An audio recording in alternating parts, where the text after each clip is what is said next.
Greetings everyone and welcome to my channel. I'm your host Captain Ryan. Today's video comes to us courtesy of my clanmate Air Cannon 06. And Air Cannon is playing in the Tier 10 Japanese torpedo boat, the Shima here in World of Warships. As the battle gets underway, it's Atlantic, it's domination match mode, and it's obviously a Tier 10 game, and there are Tier 10 carriers at play here. Now, Air Cannon is going to do something a little bit interesting with the Shima here.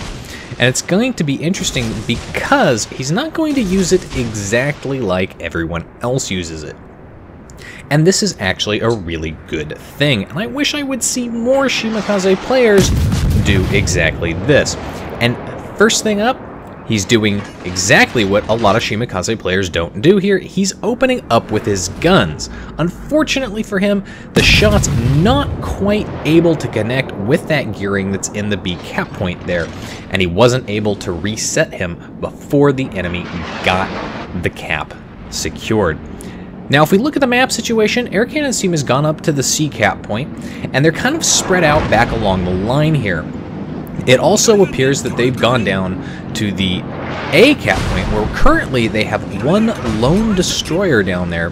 Now, that destroyer does have a battleship in the back as backup, but that destroyer by himself in the cap is really not going to be able to do much. And there's already an indicator that there's another enemy destroyer down there, so that's really not going to help him.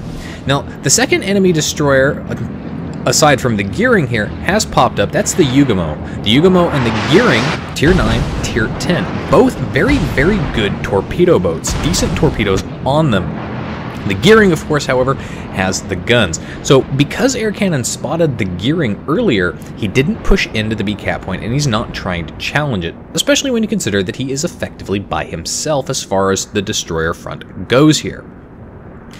That being said, his team has secured the C cap point, and at the very least the destroyer that's gone down to the A cap point is preventing the enemy team from securing A. But because the enemy team got the B cap point early on, they do have a slight points advantage here. The other situation that's going to occur here is we're going to see that Yugamo player and that gearing player work really, really well together. And one of the things that you can see that they're already doing really well together as far as coordinating is they've actually laid down mutual smoke screens for each other. Enemy team takes a first blood there. They take out the friendly Missouri that was pushing up to the B cap point. But they are able to secure a kill on the enemy Kutuzov. That's a very dangerous cruiser, so getting it out of the way early on in a battle is going to be a decent thing. Of course, the Missouri is a somewhat dangerous battleship if it's handled well. That being said, however, the enemy team is going to be up on points now because they took out a higher value target, more points for killing a battleship than a cruiser, and they did manage to secure the A cap point. So now they're going to be gaining points twice as fast as Air Cannon's team.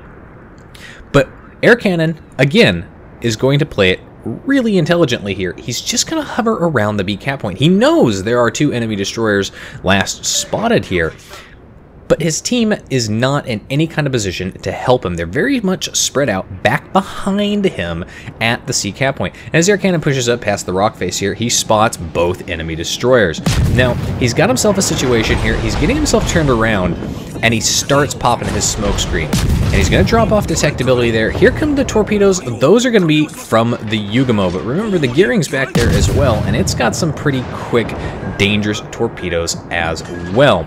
So with both of the destroyers there, yeah, they may only have two sets on each of the ship, but between them, that's 4 sets of torpedoes, and those torpedoes are quite powerful.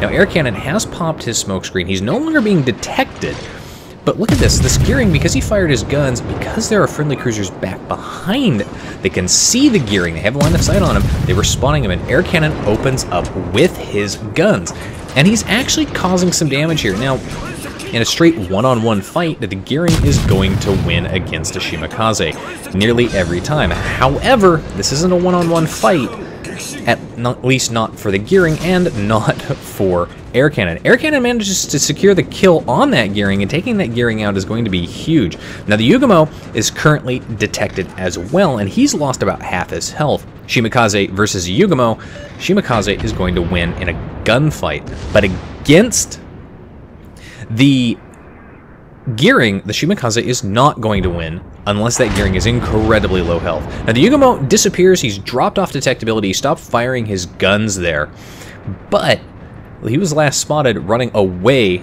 from air cannon's torpedoes. So the question is he going to connect with one? And yes, he does. That destroyer, unfortunately not able to get out of that zone of influence for whatever reason, ends up meeting his end there. So that's 2 kills for air cannon. Not a lot of damage done in this battle yet, but he has taken out 2 very, very dangerous ships. That Yugumo dead and that gearing dead now means that his team has free reign to go in and start pushing the B cap point. Now, his team has lost 3 ships, but they're all 3 battleships and cruisers, and they have a destroyer advantage now. And remember what I always like to say with World of Warships, especially at high-tier games, the team that gets the destroyer advantage, especially early on in a game or mid-game, usually goes on to secure victory. Now that enemy Moskva pushing up there, he's very, very low health. Looks like he's managed to dodge all the torpedoes, but he gets taken out. And with the radar cruiser dead, that means air cannon isn't in danger of running into a situation where he's caught out in the open and radared and then shot at. Now, the enemy team still does have some radar around, and they do still have at least 1 destroyer. But if air cannon's team can coordinate, they can do something. They have, at the very least, regrouped now, so they're all starting to push to the B cap point. The enemy team, however, they've also regrouped. They're also pushing to defend at the B cap point. And the enemy team is currently in the lead with points. So if they can defend at the B cap point, they will hold a significant advantage and they will continue to gain those points. And of course they are, at this point, in spite of being a ship down, technically over 100 points in the lead. Now that enemy Kiev did pop up there. He is still open. He was shooting. But you can see there he's got quite a bit of health, and provided somebody can knock him down a couple of pegs, he shouldn't be too much of a problem for a Shimakaze to take on if air cannon has to, although he definitely does need to be a lot lower health thanks to the rate of fire on the Shima. Speaking of the rate of fire, you can see air cannon's got torpedoes going. He definitely running a torpedo reload skill and module here to make sure that those torpedoes get out. He's been putting them out. He's doing what is pretty typical of a Japanese destroyer captain, especially a Shima captain. He's getting those torpedoes out downrange on target, and you can see them going, and they are fairly decent range here. They're the 12-kilometer torpedoes. Now, they're not as long range as the gearing, obviously, but they do have some heft to them, and they've got a little bit of punch to them, especially when they hit a broadside battleship. So with that battleship down, there's going to be air cannon's 3rd kill of the game, and finally some decent damage. Not what you would necessarily expect to be top-tier damage, but at least 35,000 damage. I do believe that's above the server average for the Shimakaze. He's got his 3rd set out and away, and he's got it out on one of those ships that's pushing up there. There's the enemy Kiev is pushing up again, very, very close here. But you can see here, because he's spotted out in the open, if his friendly battleship there will focus him down with torpedoes, then hopefully he can lose a lot more. Air cannon connects a torpedo on that Iowa there, 2 more, so that's going to bring his damage total up there. And you can see that Iowa is flooding. Of course, he's on fire too, and those fires are just going to continue to burn down. Now, air cannon's going to try and help his friendly Montana here, so he's going to open up with his guns, need a little bit more lead. Remember, this is a Russian destroyer. It's actually quite fast there. That Russian destroyer, he's trying to bug out. Air cannon manages to connect with him, hits him a few times, knocks his engine out, but just as that destroyer tries to turn away, air cannon finishes him off with guns. So at this point, he's got 2 gun kills on enemy destroyers that are actually known as gunboats, that of course being the gearing. And now the Kiev, he's got a torpedo kill on the other enemy destroyer, the Yugumo. Now he's got 2 sets of torpedoes up again here. He only uses 1 against that Mogami though, and that Mogami did hit him. Now, this is a little bit of a misplay here. He pops his smoke screen, and he's going to sit in it, and he's going to try and shoot at that Mogami. But the Mogami, he's pretty much the only one who's spotting him, so that Mogami is going to drop off detectability. With the Kiev dead, though, that means that the team now has an absolute destroyer advantage. They are the only destroyers left in the game. The problem, though, that enemy carrier. That enemy carrier is going to continue to cause some significant issues in this game for his team. And if you look at it, the enemy team is playing pretty well. This isn't a one-sided game at this point. It's 4 versus 5. Both carriers still in play, so both are at the very least decent. And both have actually done quite a bit of damage, as we will see. Now, Air Cannon, being in the position that he's in, opens up on these planes. He was going to be spotted anyway by them. They were well in his detection. He opens up with his anti-aircraft. Now, this, where you're sitting in the cap, is where you would want to have that smoke screen, because that Mogami is technically still in a position to shoot at you. Fortunately, the Mogami doesn't want to continue to be spotted, so he drops off behind the island. Now, enemy Yamato out in the open. That Yamato, if you really wanted to, could fire shots in here, flag for some secondaries or something, and possibly cause Air Cannon some problems. And as you can see there, both carriers dueling out with their fighters over Air Cannon. So Air Cannon is just going to keep his anti-aircraft blazing away. It may just only be Japanese AA, but every little bit helps your friendly fighters. Remember that. If the enemy is not able to get a good strafe run off, every little bit absolutely helps every time. Now, those torpedoes head toward that Yamato. Is that Yamato going to be able to dodge them there? It looks like, yes, one hit right there on the bow, and that's enough to finish off that Yamato. And that's going to secure Air Cannon, his Kraken unleashed in the game. With that Yamato dead, there's just 3 enemy ships left. A battleship, the carrier, and that Mogami. Now, that Mogami is mostly full health, but he's got himself in a bit of an awkward position here, because his nearest backup is this Izumo, and this Izumo is having a problem. Mainly, he's got the friendly carrier bearing down on him with both dive bombers and torpedo bombers. He's also got torpedoes coming in there from the Low Yang, and the Low Yang's torpedoes, while they may be slow, they are certainly more than capable of causing some significant damage to the Izumo, depending on who hits him. Looks like, though, the Izumo has managed to dodge that, but look at that. He's on fire in 3 different positions. So Air Cannon, he's just going to go ahead. He's going to open up. He does manage to connect with a torpedo on that Mogami. That's going to cause the Mogami some problems, and hopefully friendly ship can take him out. And yes, that's exactly what happened. The Yamato takes the Mogami out there. Midway's fires burn the Izumo down, and now it's just down to the enemy CV.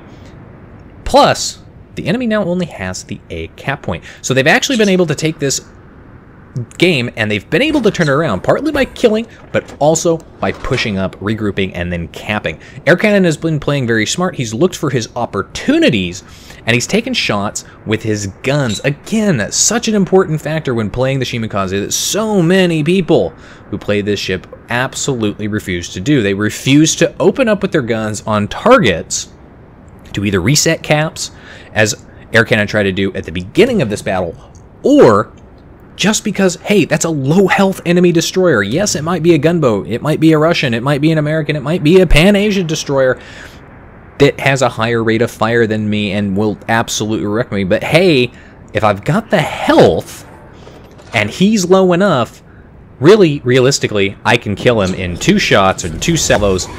It's going to take him 5 or 6 to kill me. Yeah, he'll probably get 3 or 4 of those 5 or 6 off in that meantime, but at the very least, we'll take him out, and then I can go back to being a sneaky torpedo boat.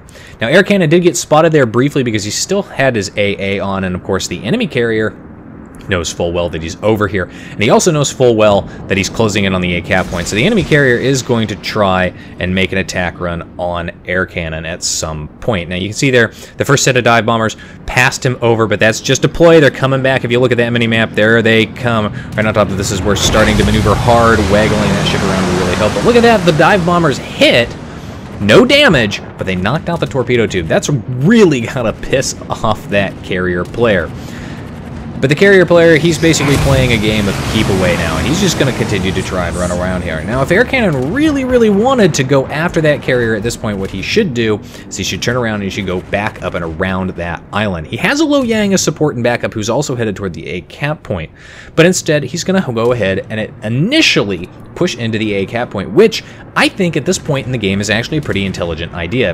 That carrier still has a lot of dive bombers left, and that carrier did manage to take the Yamato out. So we know at the very least he is capable of landing hits, and he does have some torpedo bombers left as well, and those could be a significant problem for Air Cannon.